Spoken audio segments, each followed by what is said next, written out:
పెట్టుకున్నాం, ఏం టీమ్స్ తీసుకుంటున్నాం, ఆ సంవత్సరం పనిచేస్తున్నాం అనేది దానికోసమే ఇప్పుడు ఈ గ్రామ సభ పెట్టుకొని మన అందరం ఏకగిరిగా తీర్మానం చేసుకొని ఈ రిజర్వేషన్ అనేది మన సెంట్రల్ గవర్నమెంట్ పంపించడం జరుగుతుంది.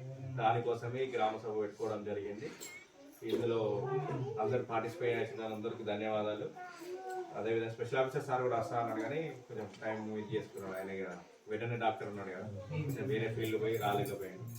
కాబట్టి అక్కడ పటేళ్లకు, మాజీ సర్పంచ్ గారికి, వార్డు మెంబర్ గారికి, ప్రజలందరికీ ధన్యవాదాలు. ఈ పెన్షన్ది మాత్రం కొంచెం అందరూ చూసుకోండి. ఎవరైతే 57 సంవత్సరాలు ఉన్నాయో చూసుకొని ఎవరైతే ఉంటారో వాళ్ళకి పంపించినప్పుడు నేను చెప్తాను. మీరు నిలవకపోయినా కూడా నా దగ్గర పంపించి మనమైతే ఊరు మధ్యలో ఆపిస్తున్నారు. 57 వాళ్ళు వచ్చి చేసినా కూడా మనం చెప్పాలి. మనం ఆశా మేడం కూడా ఇచ్చింది కానీ ఆశా మేడంది